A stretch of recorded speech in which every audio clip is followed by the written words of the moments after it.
कक्षा 8 की जो आपके सामाजिक विज्ञान का पेपर होने वाला है 26 तारीख को, उसके लिए आपकी जो बोर्ड की ओर से जो पेपर जारी किया गया है उसको इस वीडियो में हम देखने वाले हैं। इस वीडियो को शुरू से अंत तक देख लेना, क्योंकि आपका जो पूरा पेपर आएगा वो सेम इसी प्रकार का आने वाला है और ये पेपर आपके बोर्ड की ओर से जारी किया गया है। RSCERT की ओर से आपका जो पेपर जारी होता है वही पेपर आपके सामने है और इसको हम इस वीडियो में देखने वाले हैं। पहला प्रश्न आपके सामने है कि औपनिवेशिक जो शाही भारतीय नौसेना है इसने बगावत कब की थी, तो इसका उत्तर आपको याद कर लेना है, ये 1946 में की थी। अगला प्रश्न आपके कि प्रति शब्द का मतलब क्या होता है, तो प्रति शब्द का मतलब ये होता है कि ज़मीन को कुछ समय के लिए खाली छोड़ना, वो प्रति शब्द इसका अर्थ बताता है। मृदा निर्माण का महत्वपूर्ण कारक है, तो मृदा निर्माण का जो महत्वपूर्ण कारक है वो जलवायु, जैव पदार्थ और मृदा का गठन, ये सभी इसका कारक हो जाएगा। तो उपरोक्त सभी इसका उत्तर हम करेंगे।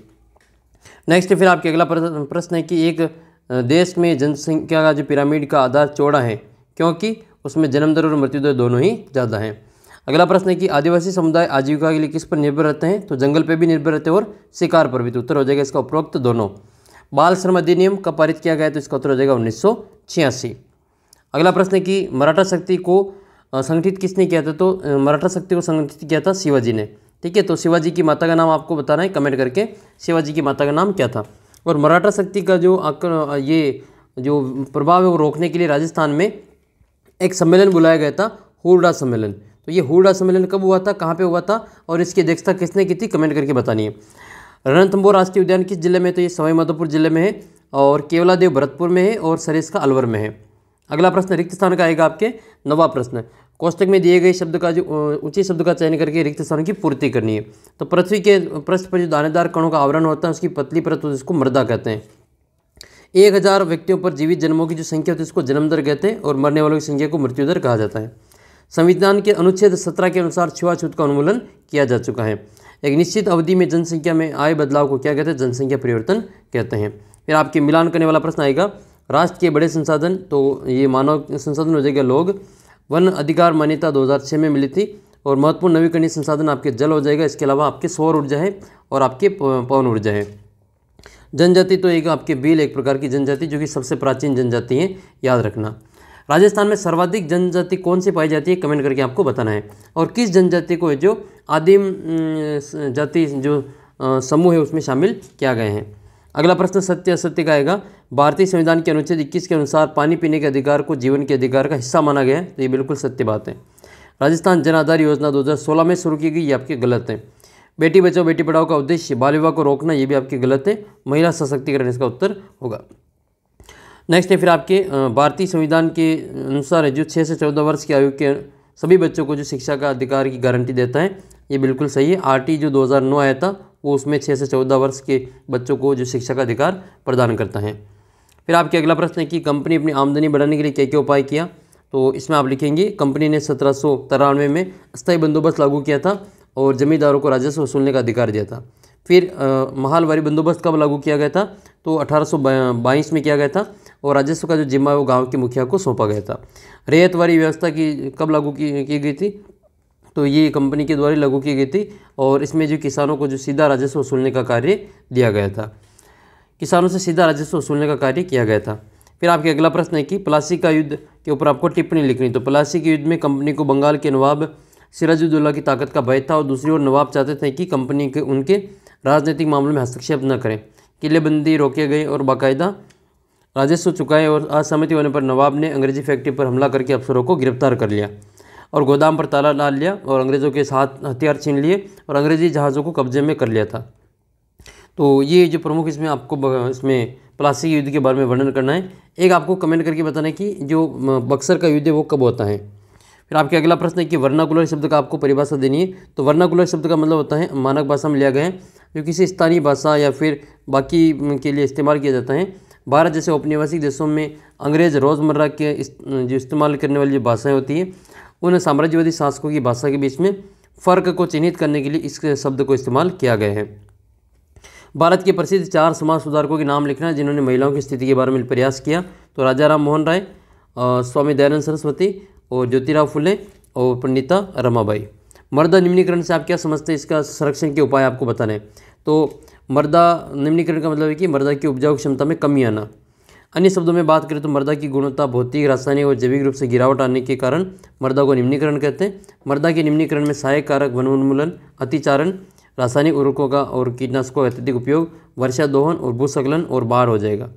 फिर मृदा संरक्षण के उपाय, मल्च बनाना, वेदिका फोम, समुच्च रेखीय जुताई, रक्षक मेखला और समुच्च रेखीय रोधिका, चट्टान बांध और फसल की बीज की फसल उगाना। ये साथ ही आप जो इसमें कारण याद कर लेना, ये आपके मृदा संरक्षण के प्रमुख उपाय हैं। फिर आपके अगला प्रश्न है कि नवीकरणीय और अनवीकरणीय संसाधन क्या है। तो नवीकरणीय संसाधन वे संसाधन होते हैं जो शीघ्रता से नवीकृत या फिर पुनःपूरित हो सकते हैं। इनमें कुछ असीमित होते हैं और उन पर मानवीय क्रियाओं का प्रभाव नहीं होता, जैसे सौर ऊर्जा और पवन ऊर्जा। तो ये भी आपको अच्छे से याद रखना है। लेकिन फिर भी जो जल, मृदा और वन का लापरवाही से उपयोग किया जाता है तो उनका भंडार प्रभावित हो सकता है। जल असीमित नवीकरणीय संसाधन प्रतीत होता है, फिर भी जल की कमी है और प्राकृतिक जल स्रोतों का सूखना आज विश्व की जो कई भागों में एक समस्या बन चुका है। फिर आपके अगला प्रश्न है कि भारत के मानचित्र में आपको, राजस्थान के मानचित्र में आपको ये बताना है बीकानेर। तो बीकानेर आपका यहाँ पे आ जाएगा ये, और जैसलमेर आपके सबसे पश्चिम वाला जिला है, हनुमानगढ़ ये ऊपर हो जाएगा, बांसवाड़ा ये वाला जिला आपके बांसवाड़ा और ये वाला आपके कोटा है। किन्हीं 4 को बताना है, 5 में से आपके 4 को बताना है। और मैंने मैप बनने के लिए आपका जो एक पूरा डिटेल से वीडियो अपलोड कर रखा, आप इसमें सर्च कर लेना, श्री राम क्लासेस मैप बनना सीखें। तो फनी ट्रिक आपको मैंने पूरी बता रखी है। और आपके जो पेपर की जो PDF है वो अपने ऐप के ऊपर भी आपको मिल जाएगी। साथ ही ऐप के ऊपर आपके जो एक मैंने आपके टेस्ट डाल रखा है 120 प्रश्नों का, उस टेस्ट को आप ज़रूर दे देना। उद्योग का अर्थ बताते हुए विनिर्माण का अर्थ समझाना है। तो उद्योग का मतलब होता है उन सभी आर्थिक गतिविधियों से जो कि वस्तुओं के उत्पादन और खनिजों के निष्कर्षण अथवा सेवाओं की व्यवस्था से संबंधित होता है, तो इसको अपन उद्योग कहते हैं। जैसे बात करें लोहा और इस्पात उद्योग की वस्तुओं का उत्पादन से संबंधित है, कोयला ये धरती से खनन से संबंधित है और पर्यटन सेवा से संबंधित है। विनिर्माण का मतलब होता है द्वितीय क्रियाकलाप या विनिर्माण में कच्चे माल को लोगों के लिए अधिक मूल्य के उत्पादों में परिवर्तित किया जाता है। अगला प्रश्न है सुनहरा रेशा किसको कहा जाता है और इस फसल को उगाने की आवश्यक मौसमी परिस्थितियों को समझाना है। तो सुनहरा रेशा, जो सुनहरा रेशा होता है पटसन, उसको कहा जाता है, जिसको जूट कहते हैं। ये जूट को सुनहरा रेशा कहा जाता है और इसको उगाने के लिए जलोढ़ मृदा में अच्छे ढंग से जो विकसित होता है और यह उच्च तापमान, भारी वर्षा और आर्द्र जलवायु की आवश्यकता इसमें होती है। अगला प्रश्न आपकी समानता के अधिकार की व्याख्या करनी है। तो कानून की नज़र में जो सभी लोग समान है, अर्थात सभी लोगों को देश में कानून का जो बराबर सुरक्षा प्रदान करेगा।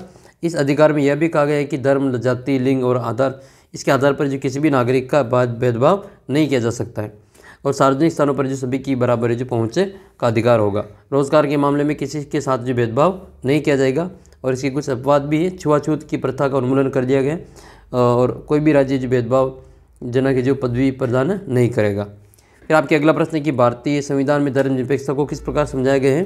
तो भारतीय संविधान में कहा गया है कि भारतीय राज्य धर्मनिरपेक्ष होगा और भारत के संविधान के अनुसार केवल धर्मनिरपेक्ष राज्य ही निम्नलिखित बातों का ख्याल रख सकता है। पहली तो बात यह है कि इसमें एक धार्मिक समुदाय किसी दूसरे धार्मिक समुदाय को न दबाएं, कुछ लोग अपने ही धर्म के अन्य सदस्यों को न दबाएं, राज्य न तो किसी खास धर्म को थोपेगा और न ही लोगों की धार्मिक स्वतंत्रता को छीनेगा। फिर आपके अगला प्रश्न है कि राजस्थान के हथकरघा उद्योग का आपको वर्णन करना है। तो राजस्थान में हथकरघा में अधिकांश कार्य हाथों से और छोटी छोटी मशीनों से और उपकरणों से किया जाता है। ऊनी शॉल, कोटा, डोरिया, दरिया, निवार आदि का जो निर्माण हथकरघा से किया जाता है और राजस्थान के अनेक जिलों में बुनकर इस कार्य को बड़े ढंग से करते हैं। फिशिंग क्या होती है। तो फिशिंग एक प्रकार की ठगी का तरीका है जिसमें लोगों को प्रतिष्ठित या विश्वस्त संस्थानों के नाम से फर्जी ईमेल भेजे जाते हैं और इस तरह के मेल का उद्देश्य होता है ज़रूरी डाटा को चुराना, जिसमें क्रेडिट कार्ड या फिर नेट बैंकिंग की जानकारी होती है। अगला प्रश्न आपका ये है कि बंगाल का विभाजन में भारतीय राष्ट्रीय आंदोलन का कैसे गति मिली। तो बंगाल का विभाजन कब होता है, 1905 में होता है। उसमें तत्कालिक वायसराय थे लॉर्ड कर्जन, तो बंगाल का विभाजन कर दिया था इन्होंने और उस वक्त बंगाल ब्रिटिश भारत का बड़ा प्रांत हुआ करता था। बिहार और उड़ीसा के कुछ भाग भी उस समय बंगाल का हिस्सा थे और अंग्रेज़ों के अनुसार जो बंगाल का विभाजन का उद्देश्य प्रशासकीय सुविधा था। परंतु इसके पीछे जो अंग्रेज़ों का मुख्य उद्देश्य बंगाली जो राजनेता थे उनके प्रभाव पर अंकुश लगाना और बंगाली जनता को बांटना था। फिर आपके अगला प्रश्न है ये 1857 की क्रांति के पश्चात भारतीय शासन प्रणाली में क्या क्या बदलाव आए। तो पहला बदलाव तो यह था कि ब्रिटिश संसद में 1858 में कानून पारित कर दिया जिसमें ईस्ट इंडिया कंपनी के सभी अधिकार ब्रिटिश सरकार के हाथों में सौंप दिए थे। दूसरा ये है कि भारतीय शासकों को ब्रिटिश शासन के अधीन उनके क्षेत्रों का शासन करने का अधिकार सुनिश्चित किया गया था। तीसरा, उत्तराधिकारी के रूप में पुत्र को गोद कर लेने की जो प्रथा उसको मंजूरी दी गई थी और ब्रिटिश सेना में भारतीय सिपाहियों का जो अनुपात है वो कम कर दिया, जबकि यूरोपीय सैनिकों का जो अनुपात है वो बढ़ा दिया गया था। इसके अलावा सेना में अब गोरखा, सिख और पठानों का अनुपात बढ़ाया गया था। मुसलमानों को ज़मीन और संपत्ति के बड़े पैमाने पर जब्त की गई थी और 7वां है आपके अंग्रेज़ों ने भारतीय रिवाज, धर्म और सामाजिक प्रथाओं का सम्मान करने का फैसला किया था। अगला प्रश्न है कि रोलट एक्ट को जो इसमें टिप्पणी लिखनी है, तो रोलट एक्ट कब आया था? तो रोलट एक्ट 1919 में औपनिवेशिक सरकार ने रोलट कानून पारित किया था और यह कानून अभिव्यक्ति की स्वतंत्रता जैसे मूलभूत अधिकारों पर अंकुश लगाने और पुलिस को और ज़्यादा अधिकार देने के लिए लागू किया गया था। तो इस कानून का भारतीयों ने तीव्र आक्रोश हुआ था और गांधी जी ने रोलट एक्ट के खिलाफ एक सत्याग्रह का आह्वान किया था। उन्होंने लोगों से आह्वान किया कि इस कानून का विरोध करने के लिए 6 अप्रैल 1919 को एक अहिंसक विरोध दिवस के रूप में अपमान और यातना दिवस मनाया जाएगा, हड़तालें की जाएगी और आंदोलन शुरू करने के लिए सत्याग्रह सभाओं का गठन किया गया था। फिर आपके इसमें ये बैसाखी के दिन जो आपके अमृतसर का जो ये हुआ था, जनरल डायर ने जो वहाँ पे गोलियां चलवा दी थी, तो जलियांवाला बाग हत्याकांड वहीं पे हुआ था। फिर आपके अगला प्रश्न है कि भारत में अदालतों की संरचना का आपको समझाना है। तो भारत की अदालतों को 3 स्तर में न्यायपालिका होती है। सबसे निचले स्तर की न्यायपालिका जिसमें आपके जो अधीनस्थ न्यायालय या फिर आपके जिला अदालत इसको कहा जाता है, और अलग अलग इसमें आपके जो जिलों में अलग अलग इसको नाम से जाना जाता है।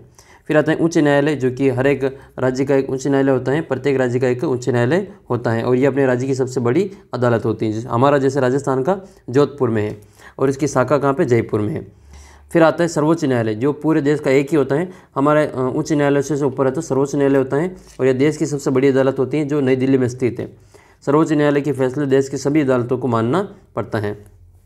फिर कानून कैसे बने, कानून बनने की प्रक्रिया को समझाना है और इसके अथवा में आपकी दे रखा है कि संसद की कार्यपालिका किस प्रकार नियंत्रित होती है, इसका आपको वर्णन करना है।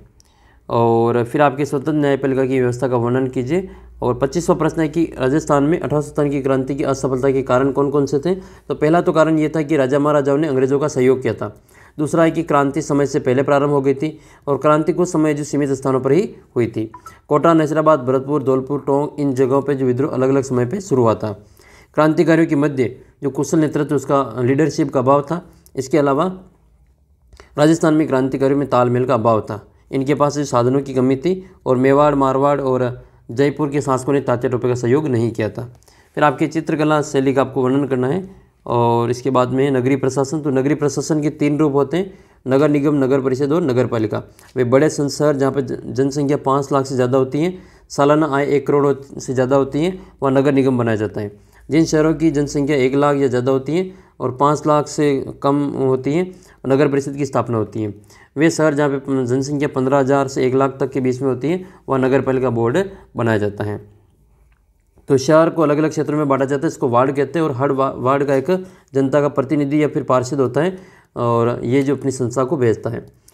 तो यहाँ पर अलग अलग नाम से पुकारा जाता है। जो अध्यक्ष और उपाध्यक्ष होता है उनको, नगर पालिका का जो अध्यक्ष होता है उसको महापौर कहते हैं, मेयर कहा जाता है इसको, नगर परिषद का अध्यक्ष को सभापति कहते हैं और नगर पालिका के बोर्ड को अध्यक्ष कहा जाता है, नगर पालिका अध्यक्ष कहा जाता है इसको। फिर आपके अगला प्रश्न है ये कि 1857 की क्रांति का समझाना है इसमें आपको राजस्थान में। तो सबसे पहले राजस्थान में नसीराबाद में इसका विद्रोह होता है 28 मई 1857 को नसीराबाद में। फिर नीमच में होता है 3 जून 1857 को, मोहम्मद अली बेग यहाँ पे नेतृत्व करते हैं। एरिनपुरा की छावनी का जो विद्रोह होता है वो 21 अगस्त 1857 को होता है और यहाँ पर जो जोधपुर लीजन ने जो मोती खां सूबेदार शीतल प्रसाद तिलक राम के नेतृत्व में विद्रोह किया था। अव्वा का ठाकुर यहाँ पे जो कुशाल सिंह चंपावत के द्वारा ये नेतृत्व किया गया था। और कोटा का जो विद्रोह हुआ था वो 1857 की क्रांति का, वो आपकी 15 अक्टूबर 1857 को होता है। लाला जयदयाल और मेहराब खान ने यहाँ पर नेतृत्व किया था।